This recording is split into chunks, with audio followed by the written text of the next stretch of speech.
The select board meeting. Oh, Hang on, I just was. Recording in progress. take two. That's coming from you. I gotta let the music in.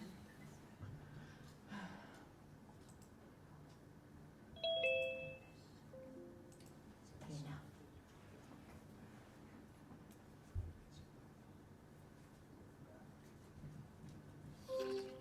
All right, good evening and welcome to the select board meeting for, welcome to August. Monday, August 3rd, 2026. Time is 6 o'clock. We're here in the land use hearing room at Town Hall. This meeting is being recorded and is being held in hybrid fashion, both in person and remote. If anyone else is recording the meeting, please make it known to the board at this time. Anyone? Fred Gore, 40 Westwood Road, audio and Westfield. video. We got you, Cliff. Thank you. Thank you. Anyone else? Okay, let's do a roll call first. Doug Moglen Russ Anderson? Joseph Didi. Nadine Signoni. and Mrs. Parker is absent this evening. We'll start with the Pledge of Allegiance, please. Buddy, you want to lead us tonight? Yep. I pledge allegiance to the flag of the United States of America and to the republic for which it stands, one nation, under God, indivisible, with liberty and justice for all. Thank you, buddy.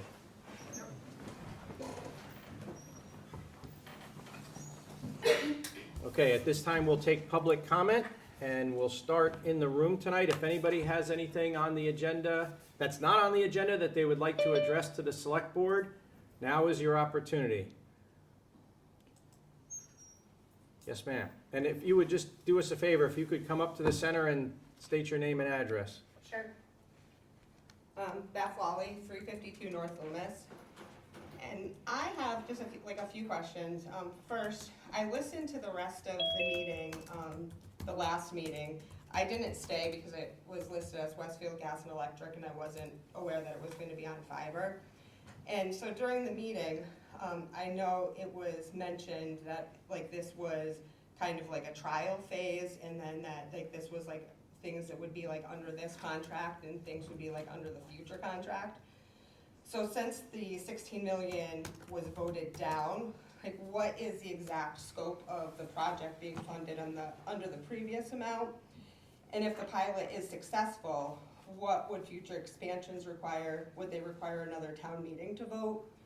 I heard the price, that for $90, my current bill with Xfinity is $102 a month, and it includes the taxes and everything, and it comes with Peacock, so I'm not seeing it to be an enticing reason to change because my internet seems to work so fine. So I'm just kind of wondering, if this contract, does it commit the town to anything beyond the pilot? I'll come back to it. I took some notes and I'll come back and answer your question later. Okay, can I ask one more question? Of course. Thank you. And then last week there was an article that came out in regards to the personal property tax, and in it, it actually stated that WGI was one of the businesses that was not paying it in the past in error, and it did say that once the error was identified, everything was kind of squared up for the current year. And so my question is, I'm trying to learn more about the TIFs because I've become very interested in the property taxes and everything and how things work. So when that $1 million TIF was offered to them, were we aware at that time that they had been getting a tax break of, I think they said this year, I think it was $23,000 or $33,000, so they would have been getting that as a tax break in prior years. Was that taken into consideration, or was it not a known fact at the time? I'll have to go back and look, and that probably would take some input from the assessor as well in that office. Okay, thank you. Thank you.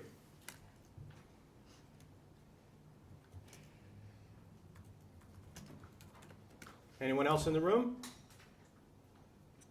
Anyone online? You're gonna have to help me because I can't see it on my screen. I can see it from here. It's doing. Mrs. LeBlanc? Good morning, or good evening rather, sorry. Morning I somewhere. have 3 questions, so I'll just ask them all at once and then you can address them. My first question is, do you have to be a Southwick resident to be on a town board or committee? The second question I have is in regards to the fiber as well, because if this whole thing doesn't work out, I don't think you're gonna wanna take it away from the schools and the library and that area there, so would that have to go to a town vote? And then we, all of the residents, the tax-paying residents would have to pay that bill if it passes? And my third question is about the code red that was discussed at the last meeting. And I'd like to know, why it auto-renewed without any review, and now we have to pay for legal services to investigate whether we can break the contract or not. I mean, I always, when I have auto renew on any of the things I have, I mean, I get emails way before. So why is it that we didn't know? Or what happened that it just auto paid without any investigation prior to? Because we knew there were big problems with it, but yet it's still auto renewed. That's it. Thank you. Anyone else online?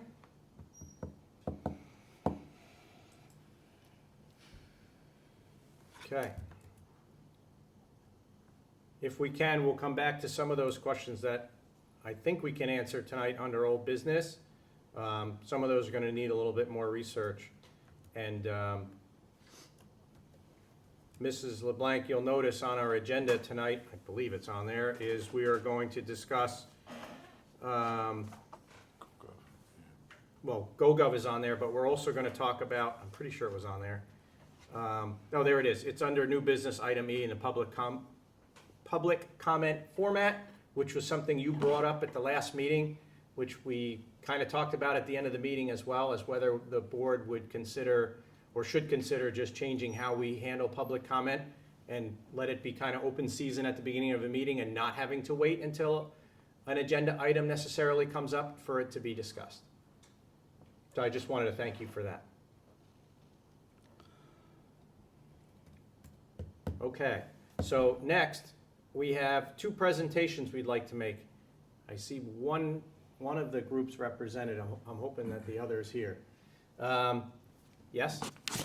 Oh, good. Okay, thank you. I just can't see that far in the back.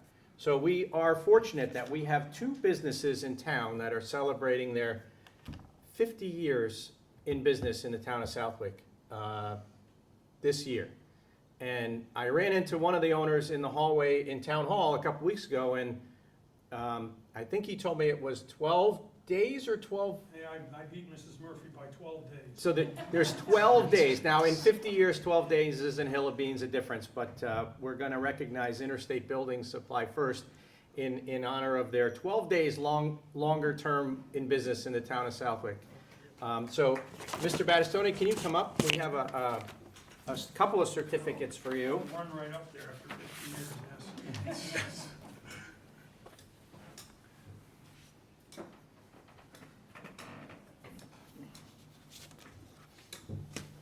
Make sure I get this right. Yeah, don't give me the donut one.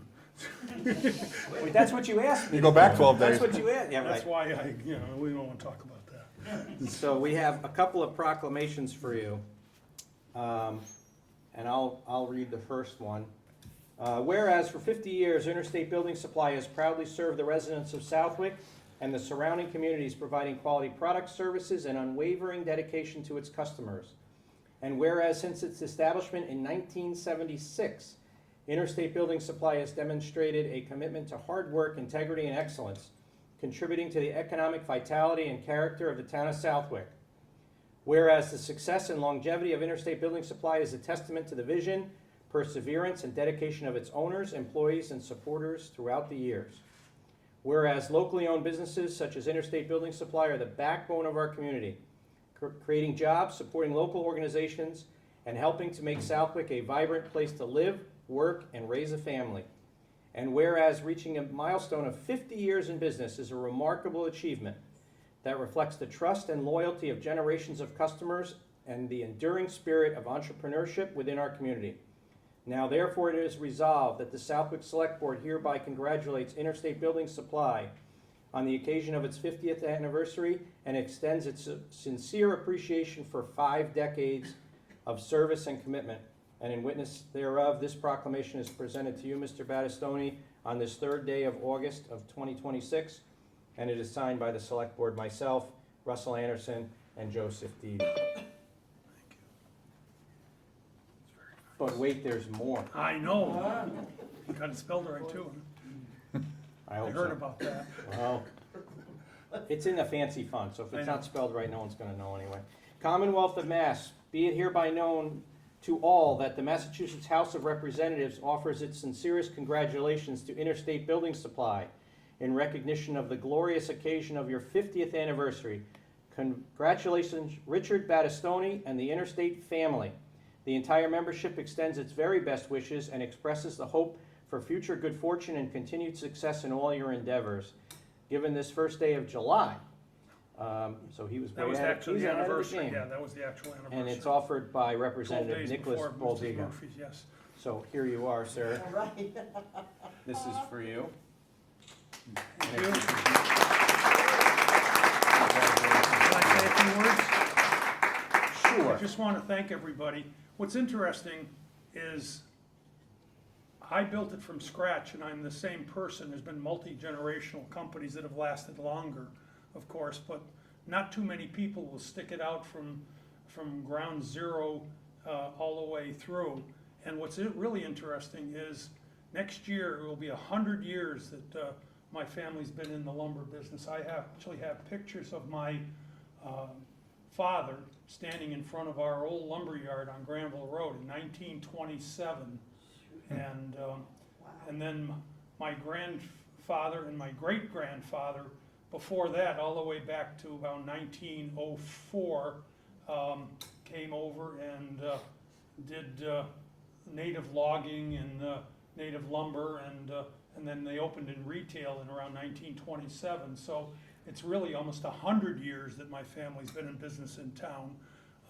That's a long time, and you don't see that very often anymore, especially when it's the same family. I mean, there's a lot of older companies, you know, like Saunders, I mean, you know, going way back, but I don't know how many generations that is. And so it's rare to see the same person 50 years and, you know, to stick it out. And it hasn't been easy, I'll be honest with you.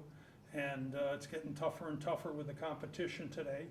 But, you know, I'm proud of what I did. I started at 24 years old, and I had no money, and begged and borrowed from the, you know, from the banks, and they thought I was out of my mind.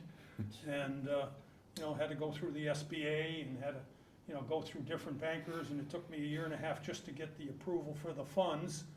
And then the struggle with I had no money myself, and to stick it out and stick it out and stick it out. And it was tough. It was tough. And now, you know, business isn't what it used to be, and, you know, those days are gone. My best days are behind me, personally as well as fiscally. But I'm still there, and we'll see what happens. I'm 76 years old, and I'm still doing the best I can with a few health issues, but I'm still hanging in there. I still go in every day, not as much as I used to, but I'm doing it. And it's a dedication to sticking it out and not giving up easily like so many people do today. And that's kind of a shame to see that happen with younger people. They don't want to make the sacrifices. And as a promoter, if any of you get a chance to go on YouTube, the Historical Society interviewed me along with quite a few other people in town over the last 3 or 4 years. And Southwick Stories S2E1, that's mine. And I think the biggest, besides me, was John Wally. I think he's got 342 views. I'm up to 780, and it's pretty good, actually. So if you get a chance to take a look at it, I think you'll find it interesting, not just because it's me, but I talk about a lot of the businesses in town that my family's been involved with, and others have been involved with. And I'm known for having a pretty good memory. I don't forget anything or anybody, and some people have found out. and maybe the hard way in some cases. But no, it's you know, it's interesting because some of the people that I mentioned in there, Gib Arnold and Bill Malone, they're gone. And unfortunately, they were historians, and you know, we have nothing from their knowledge. And you know, I'm kind of proud of having done that, and that you know, it's there forever. And some of the other ones are really good too. And you know, the fuzzy bearded one was there most of the time until he cleaned up his act. But it turned out pretty well. And if you get a chance, take a look at it. It's worth watching. It really is. And you know, I'm proud that I made it this far. I don't know how much longer. We'll see. I ain't gonna make it another 50 years, that's for sure. But we'll see what happens. And if my health holds out, you know, we'll go. You know, needless to say, I've had a few issues, but we'll hang in there. And I'm proud of what I've accomplished. And thank you all for this proclamation from the town and the state. And we'll see what happens in the future. Thank you. Thank you, Mr. Bass.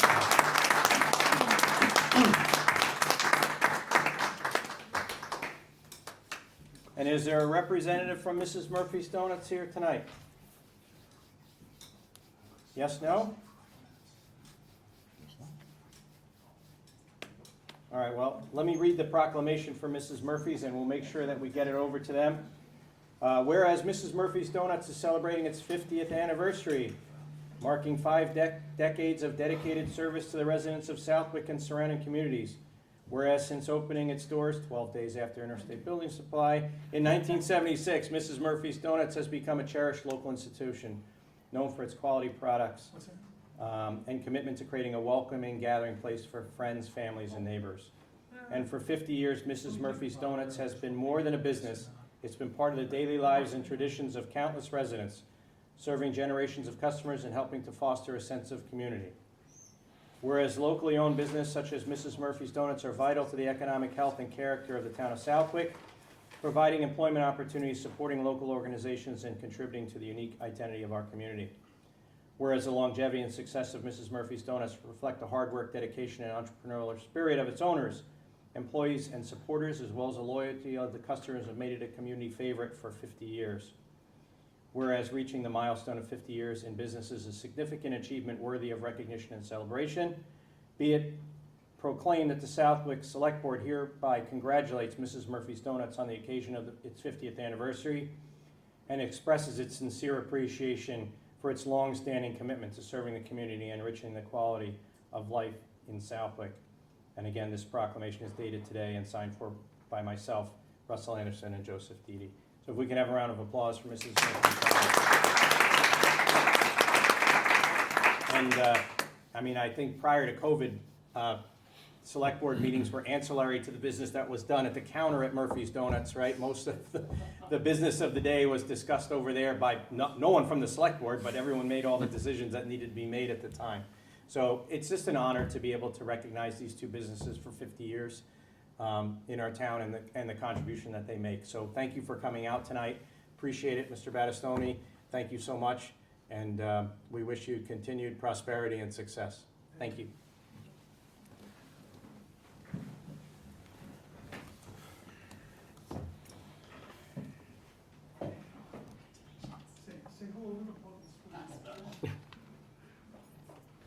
All right, new business.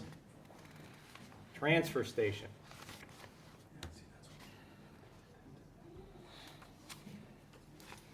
Discussion?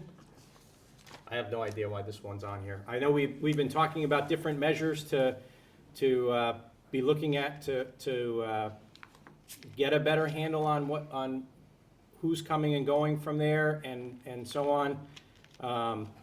I know we did have a police detail out there last week. I did talk to the guys up there this past weekend. They've been very aggressive on checking people's stickers now that we're into the 1st of August and July is passed, so kind of the grace period that we normally offer. I spent several hours up there just kind of watching what was going on and saw exactly 2 cars with no sticker. One of them was in the envelope still on their seat, and the other one was at probably a town hall this morning. anecdotally also, while I was in town hall twice last week at the treasurer collector's office, there was a steady stream of folks coming in that had been turned away from the transfer station and told to go get a sticker before they were allowed to dispose of their refuse up there. So that's going to be a continuing thing as we continue to track on how we can do better there and weigh the value of making a significant, very significant investment in apparatus up there versus what's the return on that investment. The repairs got done? The repairs are done. If anyone noticed that the railing is about a foot higher than it used to be, you're not just getting older and it's not harder to lift your trash. They did have to raise that a foot because for code compliance. I did ask, and they said only once have they recalled someone going over the top by accident. That didn't mean it didn't happen more than once, but once by accident. Yeah. Okay, so now we're gonna go into appointments, and we've got quite a lot of names and folks to go through tonight. I do wanna note there is a bit of a Scribner's error on the posted agenda. When we posted the agenda next to some of the names, and by the way, this is also a topic for discussion as well tonight as well, that I'm gonna bring up. And Mrs. LeBlanc alluded to it too, but on the agenda, next to some names, it says non-resident. And it looks to me like there was an adjustment in the sheet as they were doing it, and so those cells moved down one for some of the appointments, so the person may be listed on there as non-resident, but they actually are a resident, so I'll call those out as we go through them.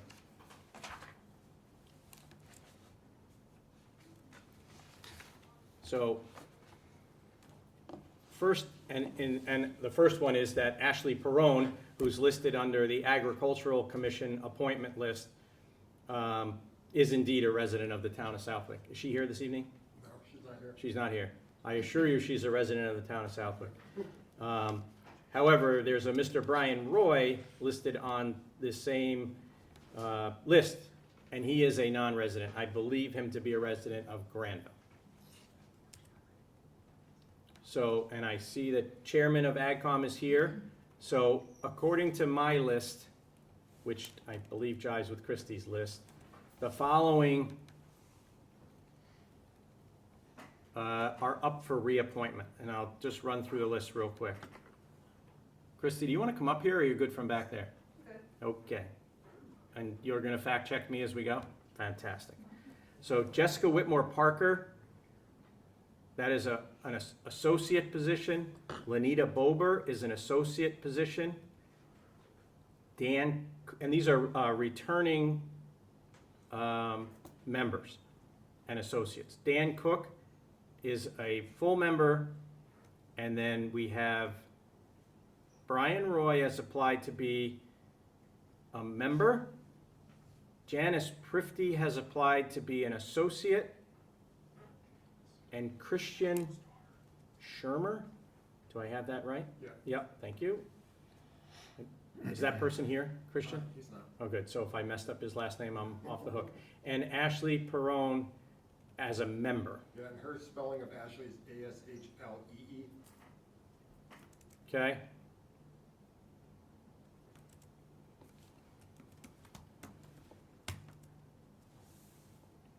So, and we have one person who asked not to be reappointed. So that is Mr. Fury. Correct. Bear with me one more moment.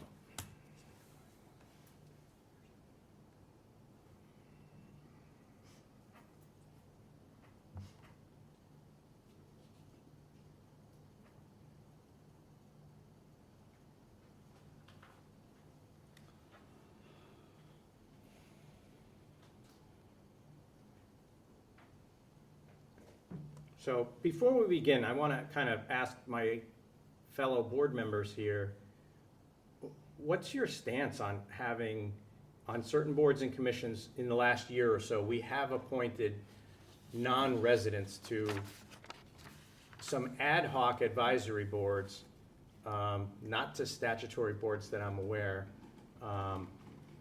but do you have an opinion or a thought on whether that's a positive trend, a negative trend, or what? Doesn't the statute say you have to be a resident of the municipality? I believe on statutory boards, yes, and I think we have to look into that for AgCom specifically, because that does, we did adopt Mass General Law to create our AgCom. How many years ago, Zach? I don't know. Didn't we just have a big birthday for it? I was giving you a 20 chance. years, yeah. 20 years ago, right? Yeah. 20 years ago. So I don't know that we can do that for this board. Other ad hoc boards, we've done it, and I saw Mrs. Fuller was here, but she left. There she is. She's been serving on EDC for a while. A long time. Same with A Greg. while. Greg Huh? too, right? Greg lives in Westfield. Craig Craig Samuelson as well. Right, and then we have a non-resident also on the Open Space Committee. Those aren't statutory, so I kind of wanted to present that as food for thought. Does it matter that we own a business in town? I thought that was one of the. It absolutely does for economic development, right? And that's what, and it's been, that's, Because we a had long Steve, time. we had a Steve LaRoche that moved to Westfield, and he had to resign. I think his last name was LaRoche, in the But- last 6 months. But did he have a business here? No, he did not. Yeah. And so we had asked, and I think someone had gone back to Greg Diley that, Hmm. because that's just the way they're keeping it. Yeah, I mean, I think if it's a statute, you kind of Can- gotta go by it. But Selectman, if can it's, I make a comment? On the board, you may have to be a resident of the town, but I would think that as in an advisory capacity, and especially if it's someone who is a taxpayer in the town, as Serena Fuller is with a business, that should be sufficient from an advisory standpoint, even if the Mass General laws don't allow you to be an actual member of some of the statutory committees that are, like selectmen or something along that line. I mean, I would think that would be an asset to the town to have somebody who's willing to work for the town's best interest, even if they don't live in the town, although she grew up in town, I know that. And a lot of these other people who still have ties to the town of Southwick, I would think that would be a big plus for the town to have people. Because I know you have a hard time getting people to serve on some of these boards, and then if you can get people who are willing to devote the time and energy in an advisory capacity, it would make sense to keep them if you can legally do it. and I think that's the question, and we do, and another ad hoc advisory committee that comes to mind is Lake Management, right? So Yeah. we have folks on Lake Management that are Well, of from course, Suffield Dick and Rams is the by chairman God, of West the town Suffield, as now. Jerry Crane calls it, right? Yeah. But that's that's not a statutory board, it's an ad hoc advisory committee to the select board. So they don't have any statutory or rulemaking Right. ability, and I think that's a big difference, Yeah. so, Oh, yeah. okay, well, thank you. So, back to AgCom. Mr. Barnett, do you have any thoughts that you'd like to share? I mean, I haven't met Brian Roy, he's never come to any of our meetings, I don't know if he's here tonight, I don't believe so. It's the same one, he works for me, Oh, it may be, lives in Granville. I mean, I don't wanna, I don't know what his statutory, it connection doesn't is sound like here, you this can't is do all it. news to me. So what's your recommendation is, I would say not at this time, and maybe we can look for clarification later on. But I think at this time, Brian Roy probably should not be, from what you guys have said. still gives under 7, right? Is that Yeah. what we need? so the slate in front of us then would look as, for associates, you'd have Jessica Whitmore Parker, Lenita Bober, Janice Prifty, Christian Shermer as your associates. Yeah, And then you for- wanna be a full member, or you wanna be associate, okay. And then for your members that are up, it would be Dan. Yeah, Dan definitely wants to reapply and for full member. Jessica might wanna become a full member, I think there was only an associate member position open when she joined. But I don't think she's going anywhere anytime soon, so. we could She's bump- not here, now's your chance. I would say bump her up to a full member. Okay. that the Ashley is not included. Did you read? Ashley is not included. And Ashley Perone would be a member. Okay. Ashley with two Yes. E's. Thank you.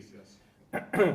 So I'd entertain a motion to have, make sure I get this right, Jessica Whitmore Parker as a member.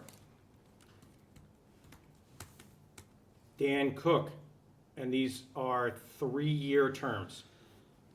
Dan Cook as a member and Ashley Perone as a member of AgCom. So moved. Second that. Roll call vote. Doug Moglen, yes? Russ Anderson, yes. Joseph Didi, yes. And then for the associate members on AgCom, it would be Lenita Bober, Janice Prifty, Christian Shermer, and that's it. So moved. Second. Roll call vote. Doug Moglen, yes? Russ Anderson, yes. Joseph Didi, yes. Perfect. AgCom's done. One out of the way. We got a million to go. And congratulations to you. Now, for those following at home and in the audience, our illustrious town clerk has a new process they want to follow, correct? Care to tell us what that process is, Christy? Okay, so you'll be getting an email once you're appointed, and it's just a letter notifying you of what seat you've been appointed to, on what board, and how long the term is for, and it'll also include links to the open meeting law, the ethics, the town social media policy for boards, committees and commissions, as well as the, boards, committee, commissions handbook. And you're to review those before you come to be sworn in, and, once you do that, we'll have you sign that you received the documents at the time of, that you're sworn in, and if you can just give us a call the day that you plan to come, just to make sure we have someone in the office available to swear you in, because we don't want anybody to make any unnecessary trips here and not get, what they need done. So, that's that, you'll be getting that email as soon as I can create it. It'll be out either tonight or tomorrow. And a quick check. Mrs. LeBlanc, could you hear that on Zoom? Yes, I could. Fantastic. All right. On to the Board of Appeals. We have 3 members that are, that have applied for continuing service on the Board of Appeals. So I'd entertain a motion for Michael Parent. I believe it's for a 1-year. Michael Parent as an associate for 1 year. Paul Gregoire as an associate for 1 year, and William Liz for a member term of 3 years. So moved. Second. Roll call vote, please. Doug Moglen, yes. Russ Anderson, yes. Joseph Didi, yes.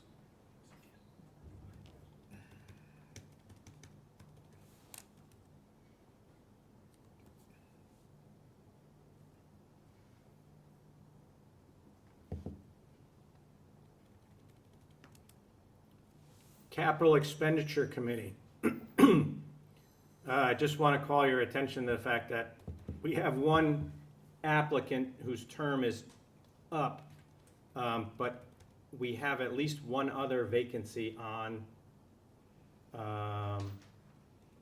there's 2 other vacancies that will be filled by FinCom, because those terms are expiring, so the FinCom makes those appointments to the Capital Expenditures Committee. So we have an application from Mr. Jason Perone. So moved.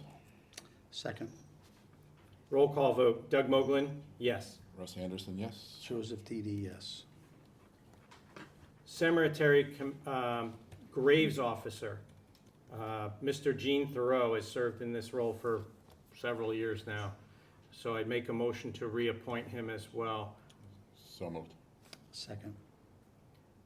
Doug Moglen, yes. Russ Anderson, yes. Joseph Didi, yes.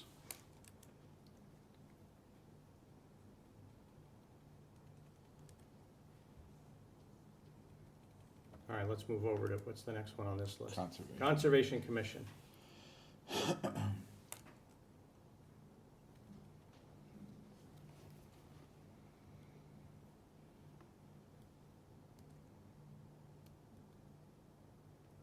Okay, in this particular one, we do have 3 people applying for 2 positions, I believe. So the current member of Mehmet, man, I always mess this one up. Mizang, how do you say it? Sorry? Thank you. And the current chair, Norm Cheever, and we also have an application from Jennifer DePietro. And we have no other openings, associates, or anything else with that? They do not have associates by statute on this. Mr. Chairman, Jennifer is currently an associate member She is on the Concom. on Concom. Did we figure that all out, Norm? We have 2 associate members. So she's not looking to be an appointment as a member. I didn't believe she was going to, did you? She's right there. For volunteer, yeah, for the associate position, which is a volunteer. Oh, that's right. My question was, are they able to vote as well, being an associate? And I wasn't sure of that, but yeah, I was just. Because we made an interim appointment, right, not that long ago. For the When open space, for open space, but Yeah. not Concom. right.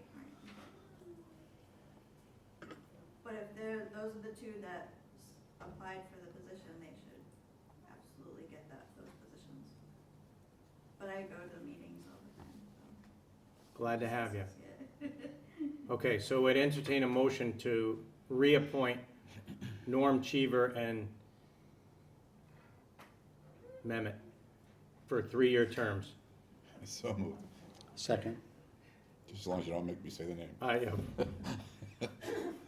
How come we didn't reappoint him? We couldn't say his name. No, he does a great job, and he's been on that board for a long time, and I just stumble over that name. So Doug Moglen, yes. Russ Anderson, yes. Joseph Didi, yes. Okay. Next, Council on Aging. We do have quite a bit of changes on this committee. So there is, Paula LeBlanc has asked not to be reappointed to that board. And Carol Smith has asked to change her status within the board from member to associate. So how I have it is Carol Laughlin will be a member for a 3-year term. Rose Salzer for a member for a 3-year term.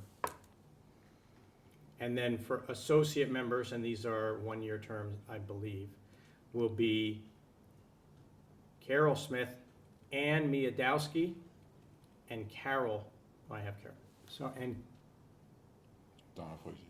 Donna Foisey, correct, thank you.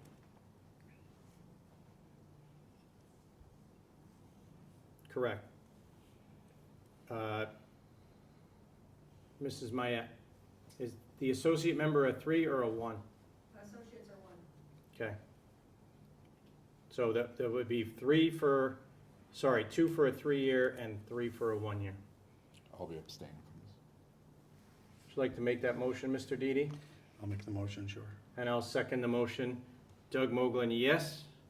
Joseph, No, Russ Anderson abstain. yeah, Joseph Didi, yes. Great, thank you. Cultural Council. I believe they have a statutory rule where someone has to step off the board for a period of time after a certain length of service. So we have in front of us is to appoint Steve Brzezinski to a 3-year and Sabrina Pooler to a 3-year. So moved. Second. Roll call vote. Doug Moglen, yes? Russ Anderson, yes. Joseph Didi, yes. EDC, there's 1 vacant seat. This is a 5-year term? Is that correct? Says 3 on this one. Yeah. I didn't think we had any 5s. Take us. I was surprised too when I read it. That's why I want to double check it. They changed them around. If we had 5, we had 9, back to 5. I mean, members. Diane's got her hand. The young lady in the red. Diane Gale, 5 Mike Grove Road. We had changed, the select board had changed the total number of members, and everybody was a 5-year, but we had to stagger them. So these are those initial terms, they were short to stagger, so these are those expiring. So they should be going on to a 5. They go up to a 5? Yeah, we staggered them in, and so the reappointment period will be a 5, because then it'll really be off kilter with a Right. few expiring each year. So it is a 5-year sentence, Serena. Motion, Oh, please. so moved. Second. Doug Mogul, yes. Russ Anderson, yes. Joseph Didi, yes. Historical Commission, these are both 3-year terms. Current Vice Chair Kirk Sanders and member Alan Villanueva. So moved. Second. Doug Mogul, yes. Russ Anderson, yes. Joseph Didi, yes. Okay. Lake Management, this is an ad hoc advisory committee that reports to the Select Board. There are 2 of them, and they have a slightly different membership, I believe.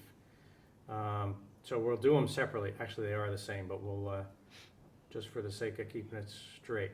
So the members will be Scott Graves, Norm Cheever, Michael DeBay, E. Michael Coombs, Dr. Eric Muller, Paul Murphy, an associate Rick Wylot, and associate W.K. Phillips. And to be clear, that the terms are a little bit staggered. And they're on the sheet, but Mr. Graves, Mr. Coombs, and Mr. Murphy would be for 3 years. Norm is a 1 year, and the associates are 1 year, and Mr. DeBay and Dr. Muller would be for 2 years. And just for the record, those non-residents ones are all off by at least 1 row, because I'm pretty darn positive that Norm Cheever lives in the town of Southwick. So moved. Second. Doug Mogul, yes. Russ Anderson, yes. Joseph Didi, yes. And Lake Management Canal, these are all 1-year terms, hence a key difference. Member Malcolm DeBay, member Michael DeBay, member Richard Grinnells, member Paul Yoakum, member Scott Graves, member E. Michael Coombs, member Dr. Eric Muller, and associate W.K. Phillips. So moved. Second. Doug Mogul, yes. Russ Anderson, yes. Joseph Didi, yes.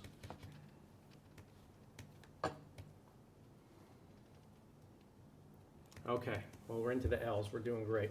Local Emergency Planning Committee, this is a statutory board with membership of varying boards, committees, and departments throughout the town of Southwick and other institutions. So it's kind of a little bit cut off, but Russell Anderson, that's you. Nicole Parker, Charles Darling as I believe it's the acting SEMA director, Chief Richard Stefanowitz, Chief Rhett Banish, Lisa Anderson, Jennifer Willard from the schools, Sabrina Pooler from Concom, John Kane, Kayleen Simmons from Board of Health, Richard Bozak from DPW, Jim Middleton, Joe Lynch, Rich Rybisky, Nicholas Bernier from the schools, Nadine Signoni,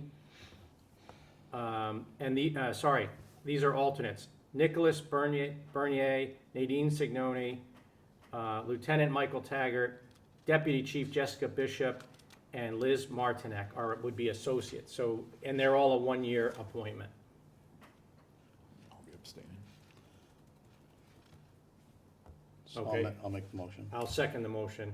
Roll call vote. Doug Mogul, yes. Russ Anderson, abstain. Joseph Didi, yes. Okay. Master Plan Advisory Committee.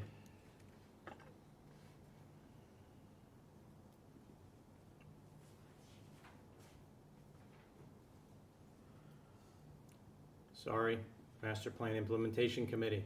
The advisory committee predates the implementation committee. So we currently, and these are a 1-year term. They currently consist of Norm Cheever, Brian Menard, and then there's a vacancy because it's a select board member, and then a planning board appointment, which they need to come back and make, and a student position, which is vacant, and a member, and there's a vacant member. I believe I saw Mr. Raymond in the audience tonight. I actually ran into Mr. Raymond at Big Y. He's graduated from the Southwick schools, and he is interested, he has submitted an application to become a member on the Master Plan Implementation Committee, which would create a vacancy for the student position. So to be clear, Norm Cheever is appointed by the Select Board, and Brian Menard has said he does not want to be reappointed, correct? Correct. And there's one vacancy, so that would create 2 vacancies for members on that board, Norm? Correct. Okay, plus a student, plus a select board member. Correct. Phew. Okay, how many applicants we got? 2. That was a hand wave, right? I can't see that far. Just making sure we had the right finger up. Do either of you want to come up and chat with us for a minute?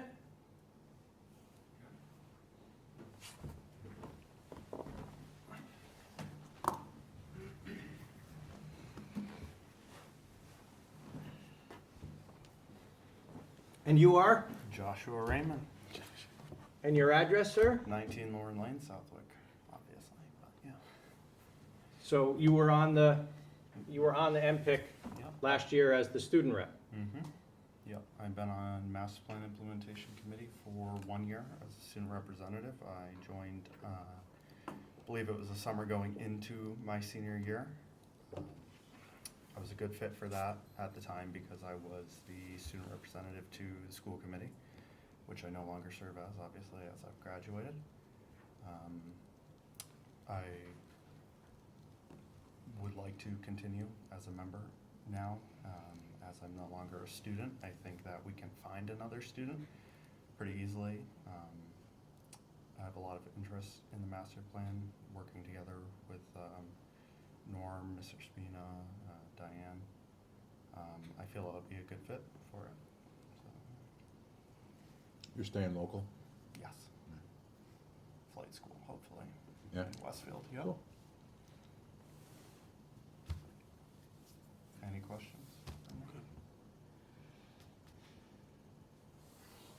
We chatted at Big Y, I'm good. I'm fine, that's fine. Well, thank you. Thank you. Mrs. Gale?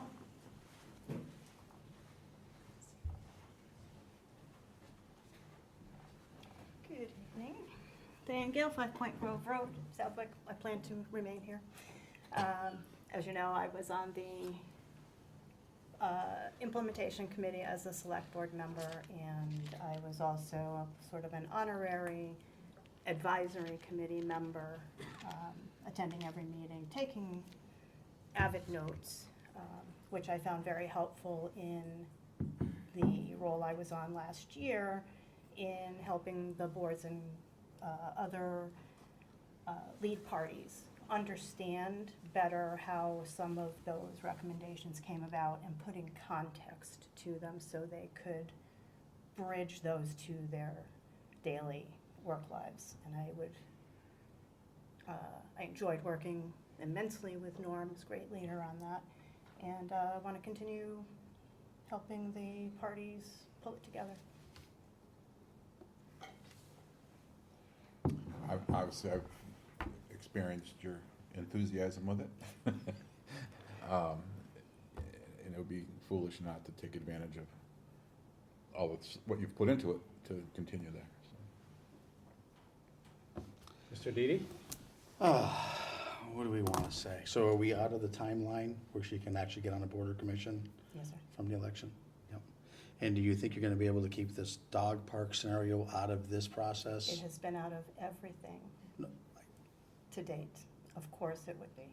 I was just asking. Okay. Thank you. Okay. Anything else? What's it like working with Norm? Fantastic. Cool, he's right there. I know. Thank I you gave very him much. kudos. I don't want that job.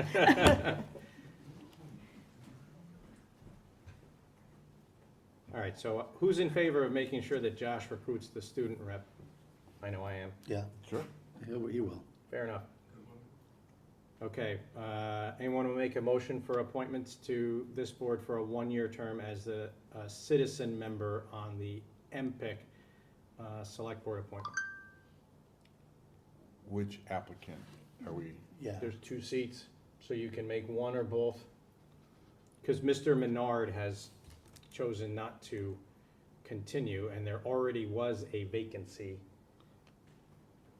Correct? correct.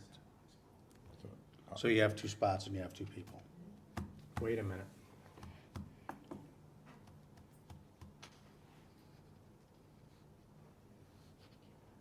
No, that's correct. There's 2. Mr. Menard's seat, there's also a vacancy that we have to appoint, maybe not tonight, we have to appoint one of us to this committee as well.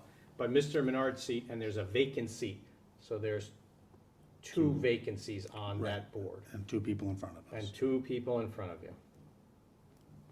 So I need a motion.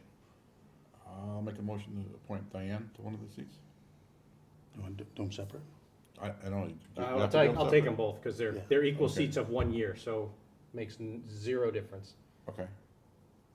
So, and the other name was Mr. Raymond, Joshua, right? Joshua. Yeah. So Joshua Raymond and Diane Gale to the 2 open seats. and that he has to find the student member. Sure. Elbow shake. Okay. Is there a second? Second, yes. Roll call vote. Doug Moglen, yes. Russ Anderson, yes. Joseph Didi, yes. Congratulations. Do you have anybody yet? Yeah. You got half an hour. You get, come on, social media, you gotta text it out, you know? Mr. Chairman, Uh-oh. you need to reappoint me too? Oh, I was thinking you weren't gonna notice, Norm. Good point. We need a motion to reappoint Norm Cheever. What about, That's a select board appointment. okay. So that, I had it in my notes, sorry. Bear with me 1 second. MPIC. Dave Spina is a select board appointment, so they have to move to make that appointment themselves. Planning board. Planning board. Planning Yes, board. that's what I meant. Yeah. Thank you. So, we do need to reappoint Norm. I make a motion to appoint Norm. I'll second that. Doug Moglen, yes. Russ Anderson, yes. Joseph Didi, yes. Thanks for covering third base back there, we appreciate it.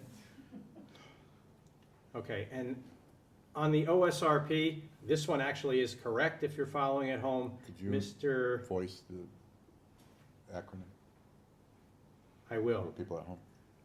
The Open Space and Recreation Planning Committee. These are, I believe, 1-year appointments. And to be, Mr. Fleury is listed on there as a non-resident. He is a non-resident. He is from Westfield. This is an advisory board with no statutory authority as far as I understand it. They will be working with Pioneer Valley Planning, along with other statutory boards to publish the actual Open Space and Recreation Plan, OSRP. So we have in front of us Jennifer DePietro, there she is, Martha Kane, and Connor Fleury. Doug, the only spot on that board that needs to be appointed by the select board is, the member, the residency, which is Jennifer DePietro. The rest are, they're appointed by the board that they're on. So they kind of come a little bit backwards in the order here, just alphabetically. Okay, Make a motion to appoint Jennifer DePietro. I'll second that. roll call vote. Doug Moglen, yes. Russ Anderson, yes. Joseph Didi, yes. No, thank you. And how about Open Space Land Management? So then that would be the members that are on the list. There's 3 full members and 1 associate. Okay, and that list is incorrect because Connor Fleury is the non-resident and Martha Kane is a resident. So let's entertain a motion for Open Space Land Management, Connor Fleury, these are members, Connor Fleury, Martha Kane, and Philip Price, and Associate Jennifer DePietro. So moved. Second. I had a question. Hold on, you might not want to until we vote. Doug Moglen, yes? Russ Anderson, yes. Joseph Didi, yes. Okay, Question. sure. I thought there was 7 positions open, 2 open, I thought there was 7 available, 7 total, for a member. I appreciate the vote for the associate, I'm not sure, my question is, are associates able to vote? If not, then, if they are, then that's fine, I'll stay as an associate. I think one reason is that they needed more than 3 people on the board to be able to vote in meetings.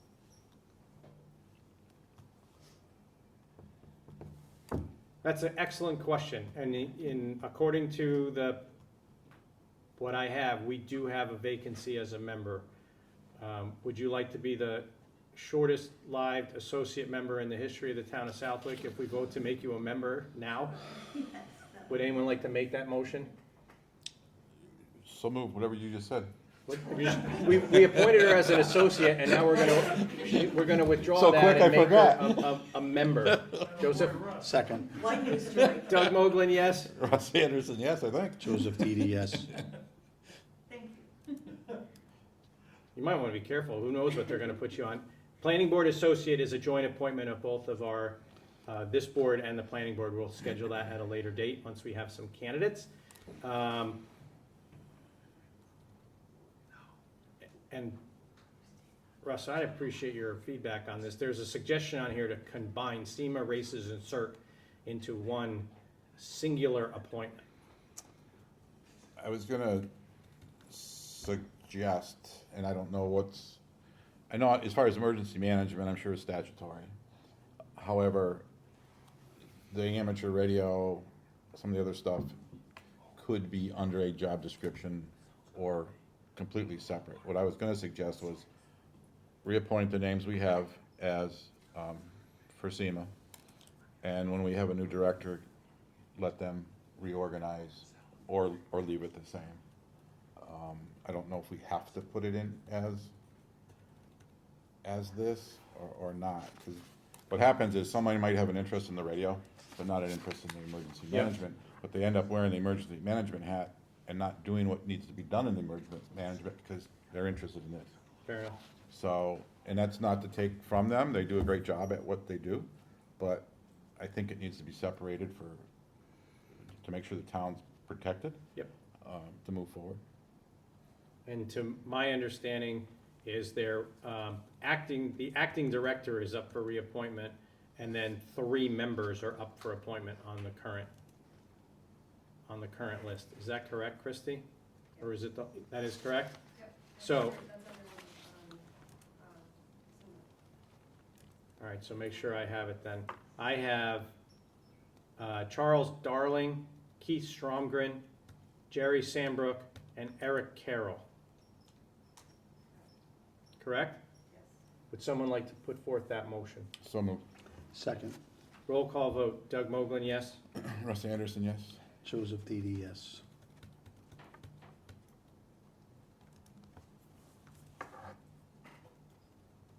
And then we'll come back and do the other 2 once SEMA is organized and we have a director. Yeah, I think that's. And we have one more big one. I didn't even know we had this. We need to appoint our DPW director, Richard Bozak, as the official moth inspector.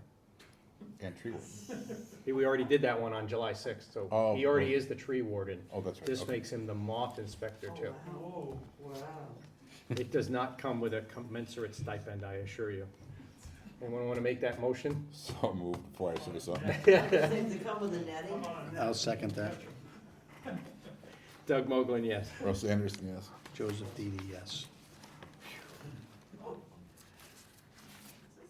That could have gone a lot of different. You know what, it sure could have. All right, give me 1 second to get my page back here. Well, I have to leave, but I just want to thank everyone for this tonight, and I gotta go back to work on year 51, so. Stop and get a donut. Yeah, right. Can you get in there? Thank you.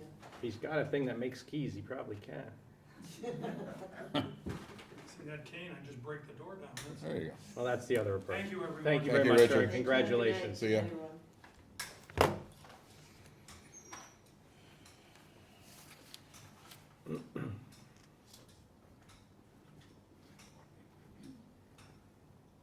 Okay, item 2, just kidding.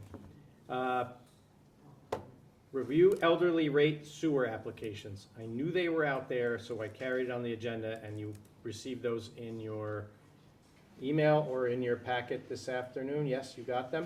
Email we got. Yeah. Okay. I have the one. You have copies, right? Yeah. No, I just have the one for signature. What do I do with it? That's the question. It says addition to meeting packet. So there are Three? 3 of them. Yep. One is for a Ms. Fletcher at 29 Depot, John, John Colucci on BAP, and Pamela? Pamela Foster on Miller. And they have met the requirements set forth and sworn there too.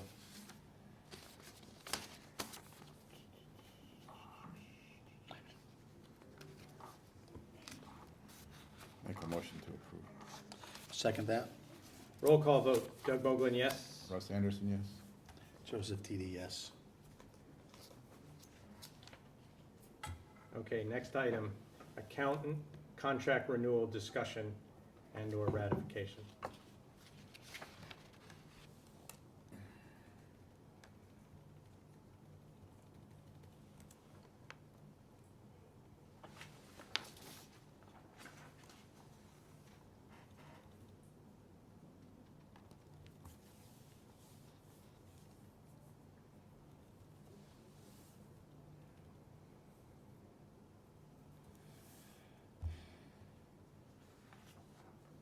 Floor is open.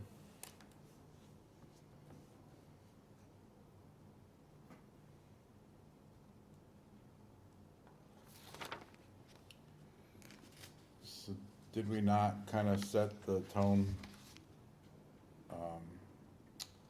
based on the town administrators under the evaluation issue and that we hadn't done hers? And then this has similar, not the same, but similar language.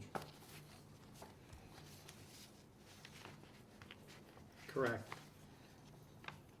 The key difference here is this contract was her existing contract. This is the existing one? I think this is the, I didn't see an existing, that's why I was kind of curious too as to what Oh, There changed. was. yeah, Yeah. it mirrored the existing contract, it was updated, basically. So the old contract had devaluations in it as well.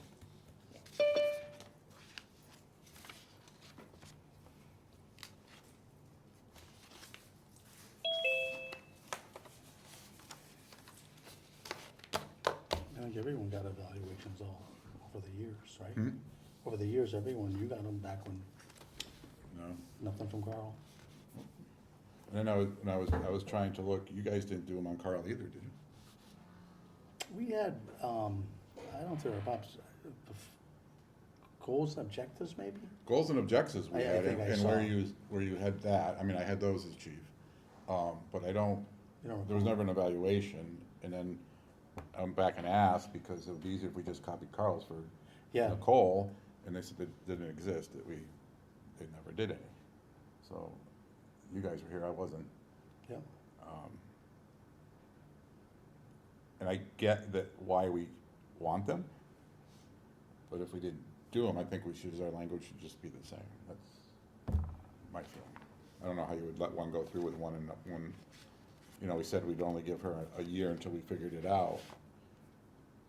And then if we change our message on this one, then that's not being consistent. The message of, Doing the doing a performance review. evaluations, right, prior to it.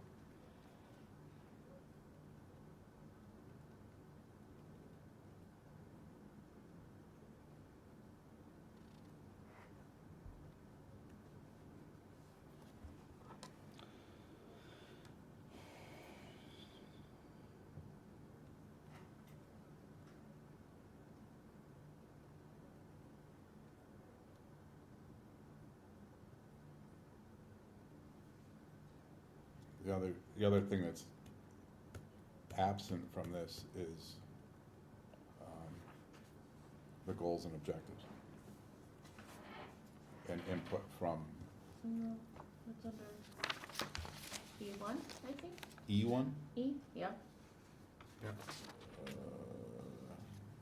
It's right above Town number, account develop mutual. not being facetious, but number 2 is performance what you were goals talking about, and number for the town 1 is the account. goals and objectives. No, I mean what they are. We'll develop mutually agreed upon performance goals. 60 And days. then- Right, so my point is if this was the previous contract, Yeah, there should have been goals and objectives. Did this person meet the goals and objectives? which would be the basis of number 2.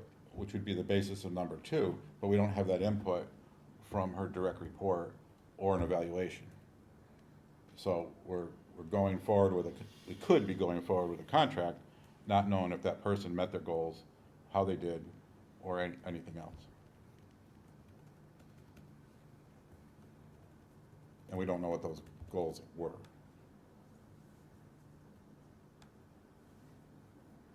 Is that clear? Very. Okay. I understand the language, we don't have the support of it, or the basis for how we got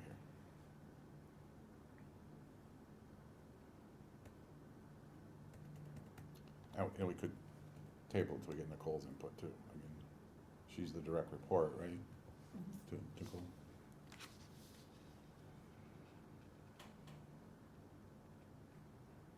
And I think Nicole had mentioned previously that she wanted to be evaluated first, so that, Nicole herself. yes, Nicole herself. Before she evaluated other people.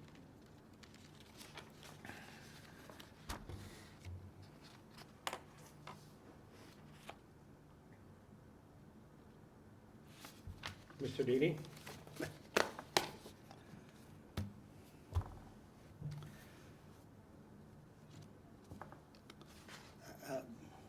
I don't know.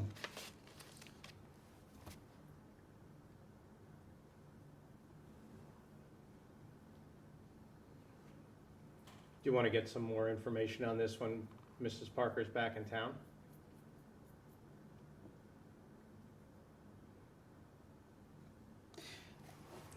I guess, but I don't know what that's gonna, either way, I don't understand which way that would go, but obviously, nobody wants to make a decision tonight. No, I think we're kind of looking for consistency. that Right, we that's go what- with yeah, right, one- yeah. One person, yeah. Okay, so we'll carry this under old business for our next meeting.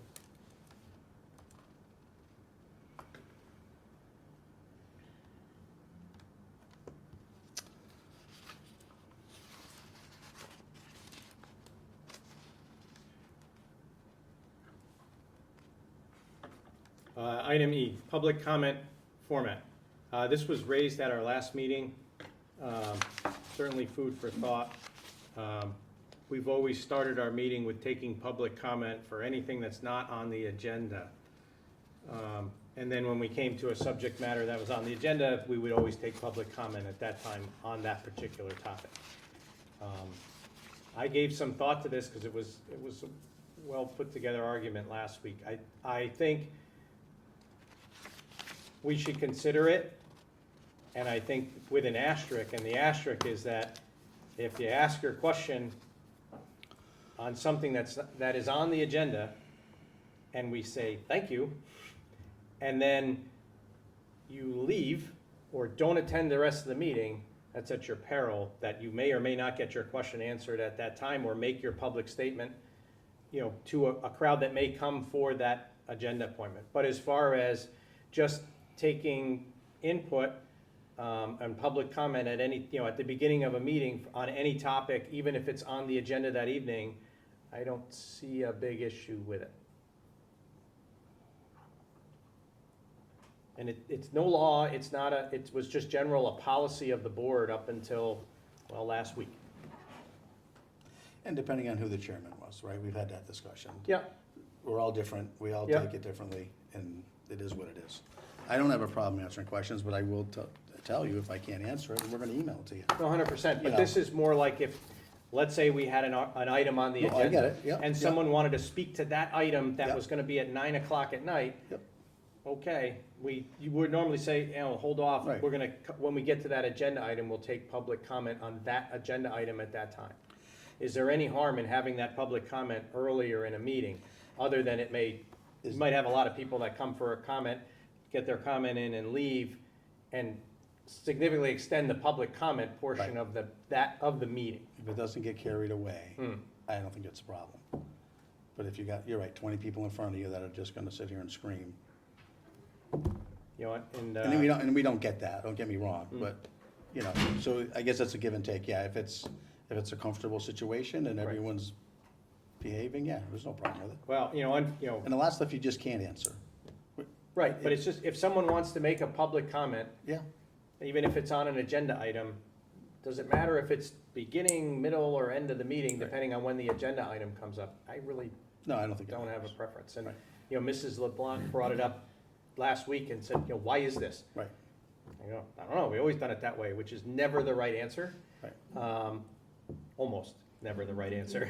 Unless someone knows why that is, it's usually not the right answer. So I just wanted to bring it to the board and say, we should just ask, kind of, if it's okay with you, if someone has something to say at the beginning of a meeting, I'm saying, even if it's something on the agenda tonight. Yeah. They could bring it up in public comment. I have no problem with that. I just think we need to put a couple guardrails in it. Number one, we talked about the layout of the room a little bit. So Mhm. I would get rid of the two rows, put them to the side, put a podium of some kind there. That's where they come to, so the Zoom picks them up and can hear them, which was her complaint, that you can't hear some of the stuff. I think the person should sign in with their name, contact number, and email address. So if there is a question, Yeah. we can follow up with it. And then maybe you give it a time limit of 3 minutes, or, that's what you see some of the towns do. Yep. You get a 3-minute window or whatever, Correct, which you have the ability to extend if it's 3 questions instead of 2 or something. correct. And it's not Q&A, it's public comment. So, Right. Ms. Lally asked some questions tonight. I think I know the answer to a couple of them. A couple of them I have to get back to her on, and, like you said, if we don't know, we're not gonna answer you, because we'll come back to you in email, or we'll cover it in our next meeting under old business. Hey, someone asked me about this, I had the time to gather the information, here's your information. But it's more a public comment. If someone had something about, weights and measures intermunicipal agreement with Westfield Renewal, and they were here at 6:02 and wanted to make a comment on that, we would say, no, can you wait until we get to item F? I don't see the harm. I don't either. Okay. And on the sign-in piece, I believe you don't have to leave your name and number, or even state your name and address. We ask people to as a courtesy, but it's not a requirement under MGL and under the open meeting law. I don't think My you thought have is to. that if. 100%, we so you gotta can get follow back up. to someone. Oh, I Right. get it, but I just want to be clear about that. So, Yeah, whatever the law says, yeah, right, obviously. yeah, but exactly. Okay, I know, my older community, you actually had a public comment sheet you filled out Mm. with your name, what you were talking about, and turned it in ahead of time. But I don't know if that's too much. and, just to cover what, last week, or 2 weeks ago, we wildly diverged from our normal format of a select board meeting, even for me. I thought it was productive. I thought everyone was courteous and respectful of each other, and we had a very good discussion that was very educational for all involved. The purpose wasn't to change minds, it was to get information out there and share information as we had it. And the questions from the audience to the people that were presenting were on point, and so we kind of allowed a lot more back and forth than we normally do. And I thought it was okay. I mean, as far as, that's not, and I talked about this at the end of the meeting as well. Under the open meeting law, there's no requirement for public comment under the open meeting law itself. It's bad government if you don't, but the whole purpose of the open meeting law is so people can sit and watch their government work. It's not, it doesn't necessarily need to be interactive or back and forth or Q&A. We tend to do that. I think it's just generally good government, and where we can answer questions, we will. And when we can't, because we may not have all the data right in front of us to give a fully qualified answer, we'll get back to you. And if you'd like, we can present the data at our next meeting in public for everyone to hear it. Because sometimes someone asks a question, we email the person back, and then frankly, we get a rap that, hey, we didn't answer the question. Well, we did. We answered the person who asked it directly. So, okay, enough of that. Weights and measures intermunicipal, Doug? yes. Oh, I thought Mrs. LeBanc had a hand up, but it's down now. Oh, I was just gonna, you just actually commented to what I was gonna suggest, because instead of getting back to the person that asked the question by email or phone, I would prefer to have it discussed in old business at the next meeting, because everybody might be interested in the answer, not just that one person that asked the question. Noted. Thank you. Thank you. Okay, weights and measures intermunicipal agreement, Westfield renewal. We did go back and forth a little bit on this in the last week or so. Westfield sent a new IMA, intermunicipal agreement, sorry. On this, it has a slight price increase. Nicole had the dollar amount that raises in fees. It adequately covers the expense, and there are two other neighboring towns that are also looking for the same thing, if I recall from our discussion. So we're not in a great rush for that, but if you wanted to move on that or carry that as old business, it is your pleasure. You don't know what the rates were last year, or the last, It's up by 2K, I believe. by 2,000? So we went up on our rates to cover that, is what you're saying? We're already good on Oh, it. we're already good, okay, we were fine, all right. How long is this for?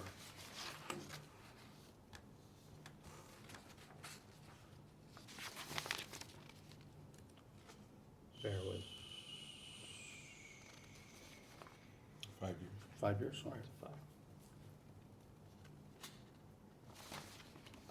This agreement extended upon written agreement with both parties for 2 additional years, 5-year terms. 2 additional 5-year terms.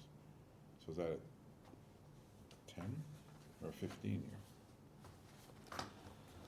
Upon execution of this agreement for a term of 5 years, Westfield shall provide weights and service to Southwick. Should either party desire to terminate, they should give 90 days.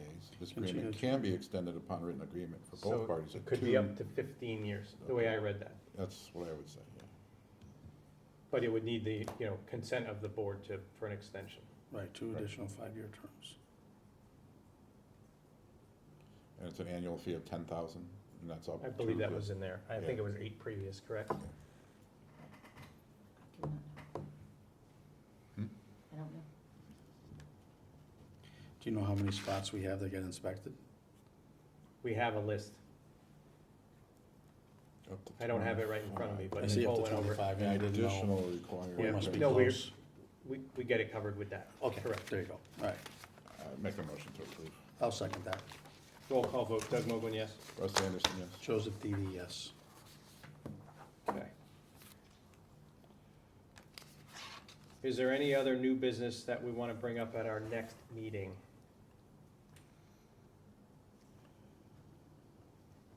I don't have any. Mr. Didi? I'll throw some emails out and see what happens. Okay. Okay, so the next, I brought forth on the agenda, and it should have been circulated to you as well. You may have to turn it, it was sideways in the other email, but is goals and objectives. So I took my draft of what I had put together last year for goals and objectives for review, and would certainly like to add, move, and change, and add any other goals and objectives that we as a board, you believe we should be tackling. And like, some of these are carryover, some of them are, I updated some of the ones that are just multi-year ongoing things, and then at the end, I tacked on a few things that I'd like to see us continue, including the, you know, the LPR discussion from last week I added on there.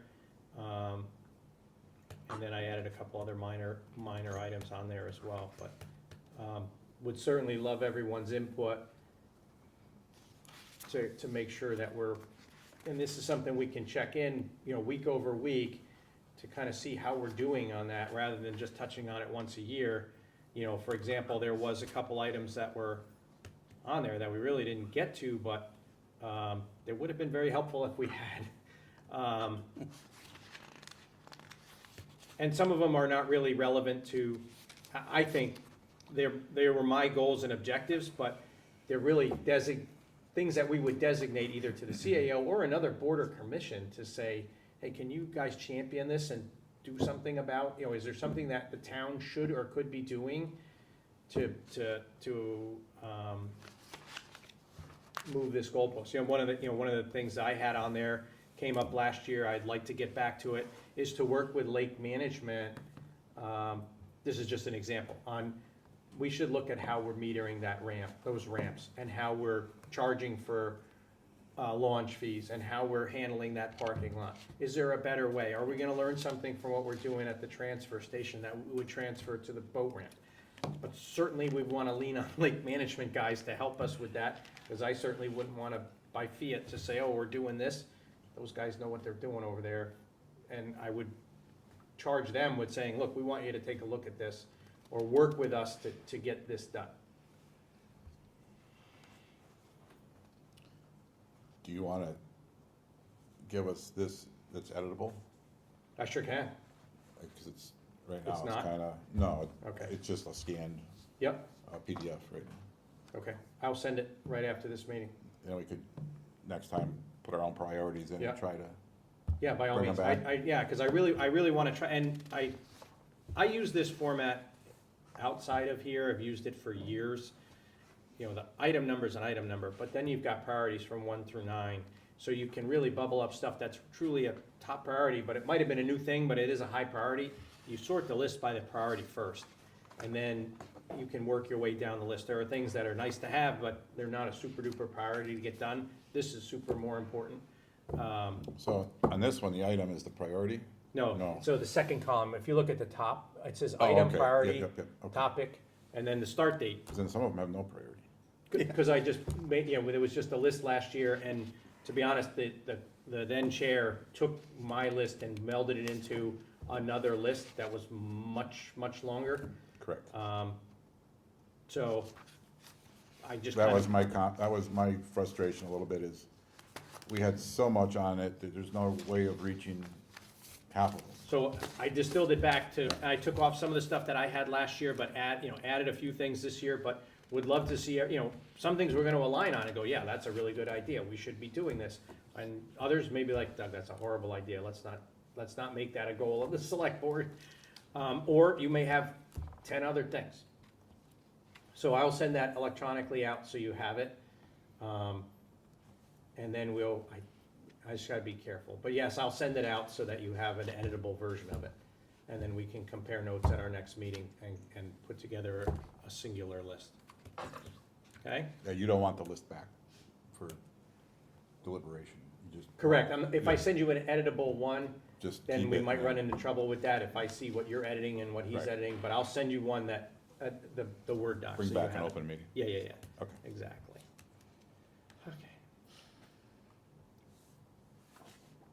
We don't have an update yet on anything from vehicle surveillance cameras, so we're gonna continue to carry this on under old business.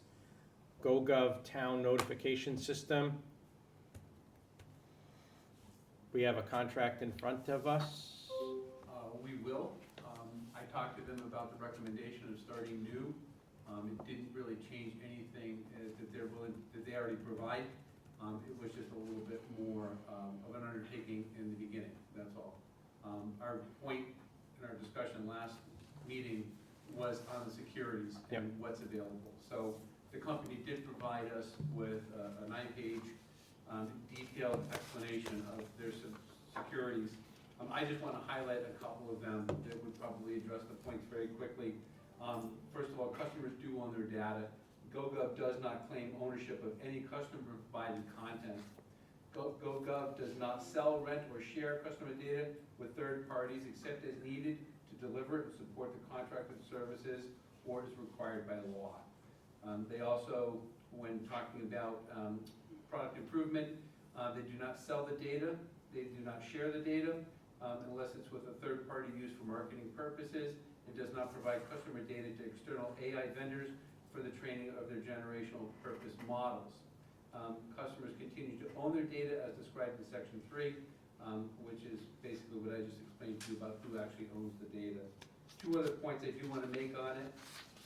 First of all, here, when we talk about incident response or breach of notification, if GoGov determines that a customer's data has been accessed or compromised, GoGov will notify each affected customer directly and confidentially within 48 hours. Again, also their cooperation, they work with affected customers to support any necessary investigation, reporting, or mediation involved, mediation activities on their side. So I think it answered a lot of the initial questions about securities, so I think we are ready to move on this. I do want to address the concern that was brought up earlier regarding where the status of Code Red. Code Red was a contract that renewed. We have not paid for the services for them, and we only consulted with our attorney that's on retainer for the town. So there's no cost to the town to make this move and this decision.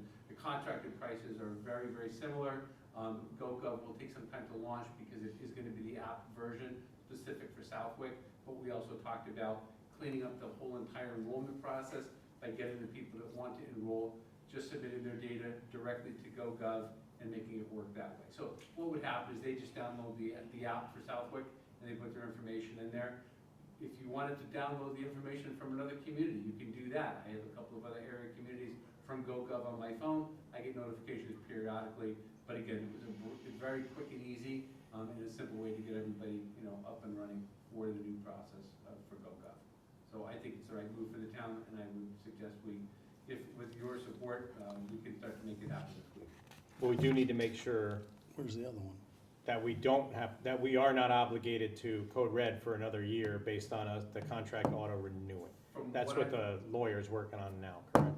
Well, from my understanding, it was a go, that there were no concerns there, but we could definitely double check to make sure, yeah. I didn't close the loop with Ms. Parker on Okay. that, so, but that's fine. But I do appreciate and it's included, it's in our packet. If anybody would like a copy, I'll be glad to provide it. The data security policy and procedure from GoGov that delineates who their vendors are, where their architecture is, who has access to the data, and what they do with the data. They have an all-encompassing document. From June of this year is their latest update of it, so if anybody would like to have it, we can make it available. Chief, just to recap, that, the notices go out, it's coming up as a local number? Or Yes, when telephone goes out, it comes up as a local number, it's not Iowa. Seattle it's or not whatever. Wherever, right, it's a local number. If they're taking it that way, you can also get just a direct text message and messages through the app as well. And I think you and I'm in favor of kind of a reset for everybody to re-sign up for it. And in the app, you'll have the ability to pick what notifications you get. Do you want the ones that there's a blizzard warning, there's some imminent hazard, we're gonna call you even if it's dinner time? Or do you wanna know when tax bills are coming? That's a second level of notification. Or others, and there's other categories that you can sign up for to be notified for. There's been a little bit of back and forth of late of people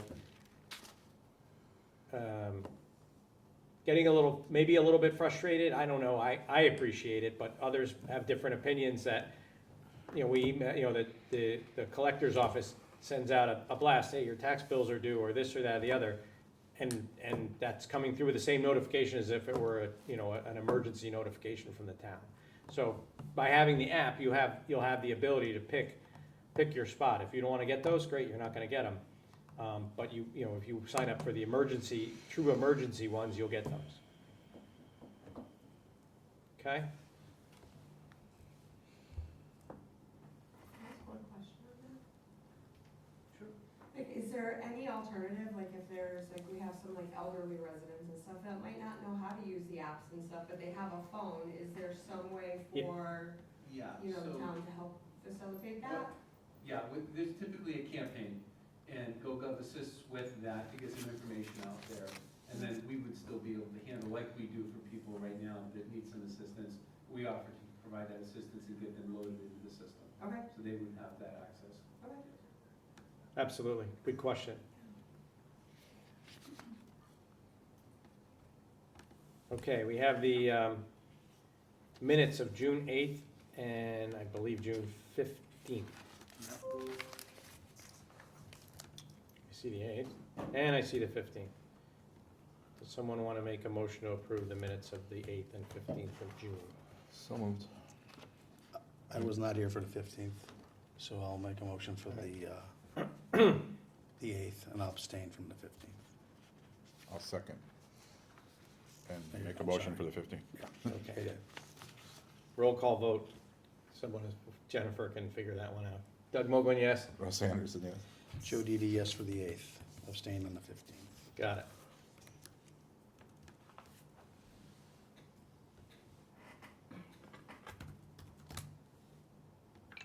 And just so you guys know and stuff, and I'm sure most of you have met her, Jennifer started last week, last Monday, so starting to, had a week of training and starting to catch up on some minutes and a couple other things that we were a little bit behind on, so. Yep, so far, so good. There's a hand up. Hmm? Hand up. Mrs. LeBlanc. Bigger monitor. I logged in here, but it was echoing. Usually I do it on here. Mrs. LeBlanc. Sorry to be a pain, but there was an item on the agenda that hasn't been talked about yet, which was the surveillance cameras. I mentioned it. We have no further information on that at this time. Okay, thank you. Yep.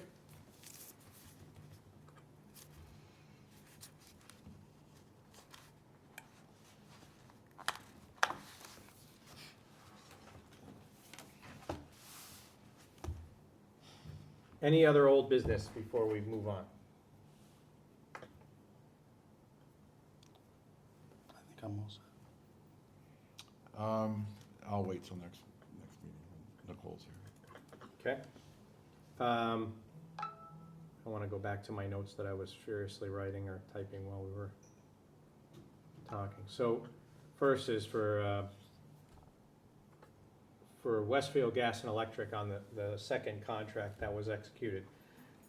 We set up a test area consisting of, I believe it's 3 fiber service areas. The town has been apportioned into 22 or 24 fiber service areas. I see the map in the back of the room there behind the file cabinet if we'd like to see it.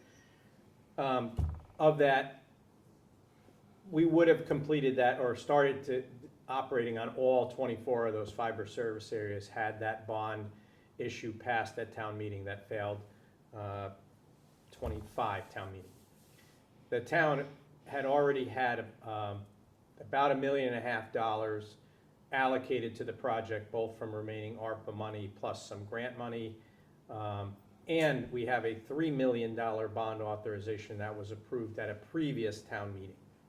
So the select board had voted in open session prior to proceed with drafting that second contract to build out those first 3 FSAs, fiber service areas, which would cover basically from here, come along Depot, up Powder Mill Road, and then go over and pick up Birchwood, Fernwood, and a couple of the streets over in that area.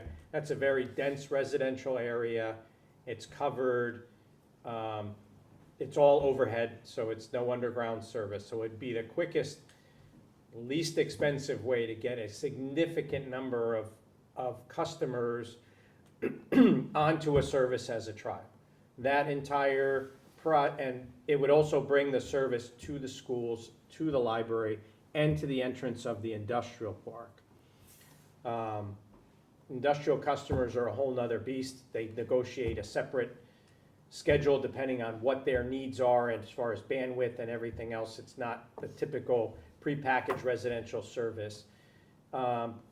right now, and our goal from that is by having that trial area, we want to understand the take rate.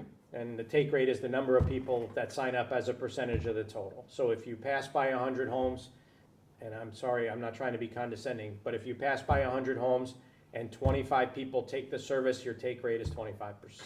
If it's half, it's 50.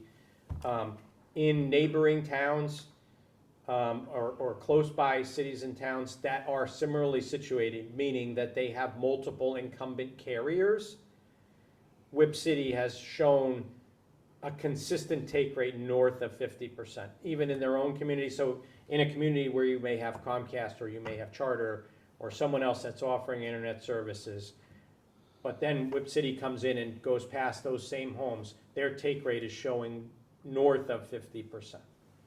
So our financial modeling shows that we're pretty close at that $90 price point at the cost model that we were at.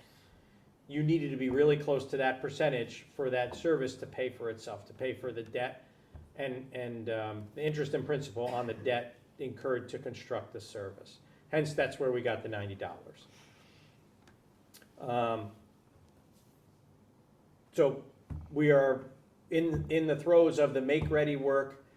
The make-ready work, the poll applications, except for one poll application that just went in, that was in the second contract, gives us and you may have seen the trucks around town in the last several weeks, there's been a lot of them. Verizon, Comcast, Eversource are doing the work on the poles for the make-ready, they call make-ready, which is making those poles ready to take fiber by moving others around or replacing poles entirely if they weren't tall enough. In those fiber service areas that we have submitted pole applications for already. So you may have seen them, I know I saw them up and down College Highway, and off of, I believe they might have been off of Powder Mill as well. So they're getting ready to do that. This second contract was for the construction of the network in those 3 fiber service areas. It did not include the construction of what we call the hut, which would be a permanent structure somewhere on this campus that would house all of our infrastructure to host the entire network for the town. At first, we will leverage existing infrastructure. I don't want to go into a lot of detail where it would be, but it will be in Westfield. And then, because as a cost-saving measure, because it's several $100,000s to construct that hut with the equipment. So if we're successful with the pilot, we would if we're going to borrow any additional funds, we would have to go back to a future town meeting to get that borrowing authorization to the same standard that we got for the first borrowing authorization that overwhelmingly approved the $3 million, and unfortunately did not approve the larger borrowing that would have set us to be able to be on a construction schedule to do the whole system. Did I address your question adequately? Yeah, so just to make, so there's no, like with the contract that you signed, like there's no, like, it doesn't put like the town like liable to do like the future spots because like this is just a trial. So if it came in under, you know, the 50% or it went to a town and, you know, like, because for me, it's a lot of money, and when I have a service that's right about that price and has no you know, difference, that's a lot of money, and it makes it an increase. So I was just looking to see if the town is on the hook, or if it's a no-go, that area just kind of gets left with it and it doesn't go any further. Unfortunately, fortunately or unfortunately, depending on how you look at it, I guess. I see it as, unfortunately, I would have liked to have seen the town embark on this project. I think net it's beneficial for the entire town. The rate was set to be able to service the debt that would have we would have had to undertake to do the project. We're going to keep that rate the same. Once we get into construction, we're going to have a more formal structure around the management of that network. Right now, we are the de facto municipal light board,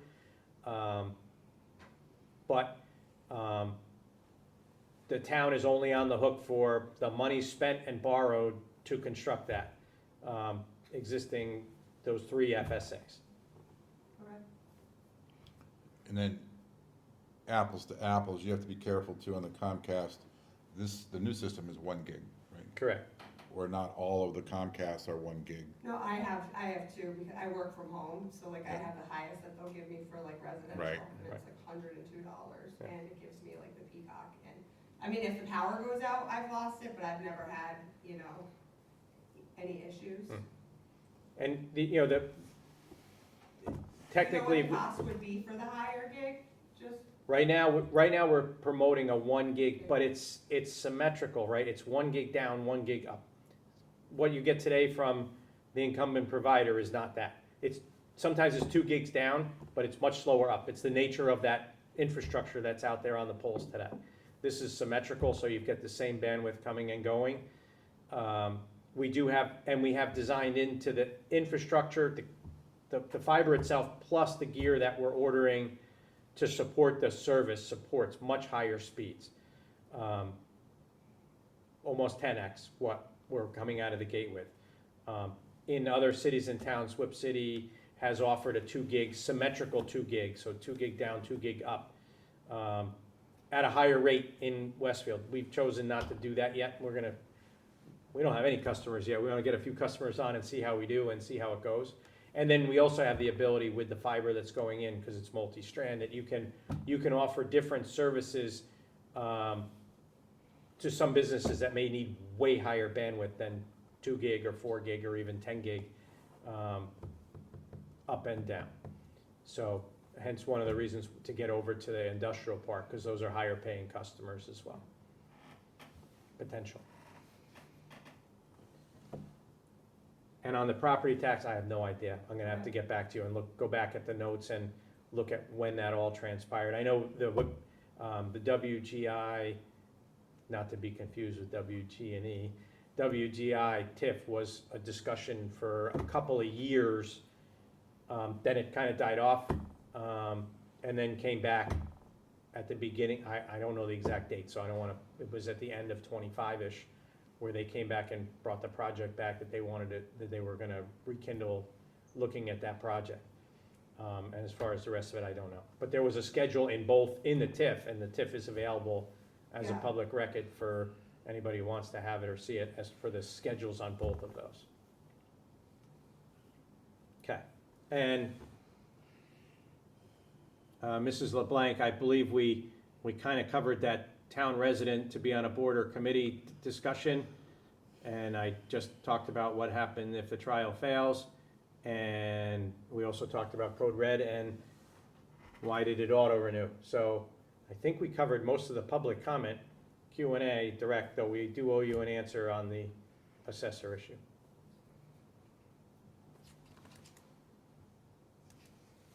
Can I bug you guys and ask one more question?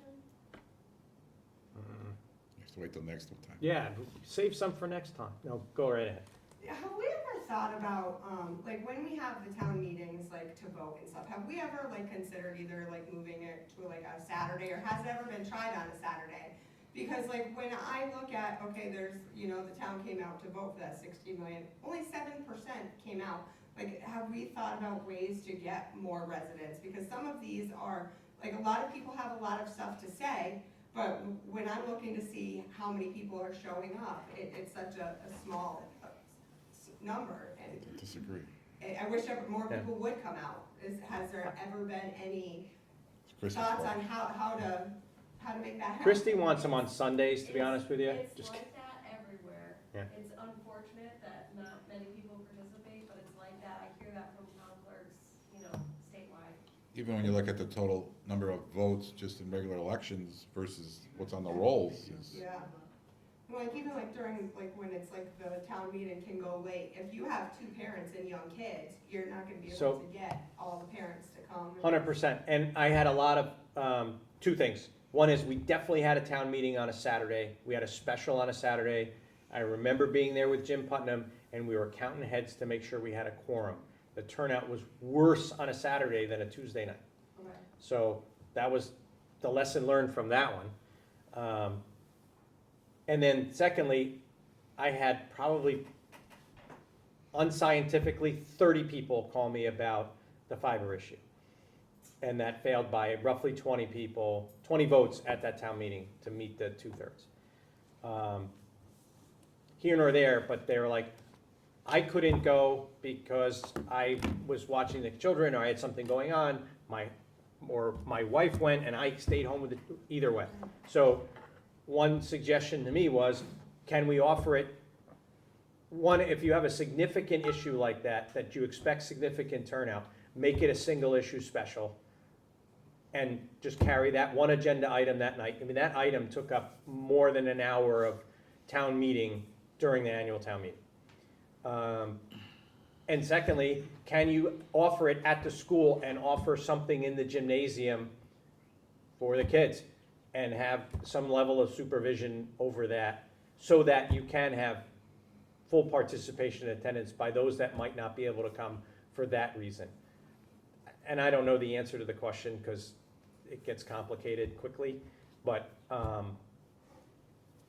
I personally love to see more people come out for town meeting. That town meeting, I believe the fire chief was counting heads to make sure we weren't butting up against the room, and then was helping us put chairs up on the stage in every nook and corner, nick and cranny of that room to make sure that we could have everybody sitting down. I think it's great that we got that level of participation. The turnout was high, but then there were still a lot of people that either left because they couldn't stay longer, or didn't have the entire household or both voters or however many voters in that household attend. So you would consider like 7% high? Like, No. Maybe that is for like town votes, like I you know what I mean? I'm very new to looking into Yeah, stuff, yeah, so maybe that is just, and it's. I mean, I remember, and this is just anecdotal, please chime in, because I've only been doing this for a little while now. But like the school vote, they brought, but that was 700 Right. or 800, of a population of 9,800 now, 6,000 and so registered voters, We have 8,000. 8,000 registered voters. So, yeah. Yes. Would you consider putting a survey out, what nights would work best for people? I think one of the things, does GoGov have that built in, Chief? I'm not sure, I'd have to look to see. I thought it did, when we were, as an MMA, I thought Because that there was one of a- those things, yeah.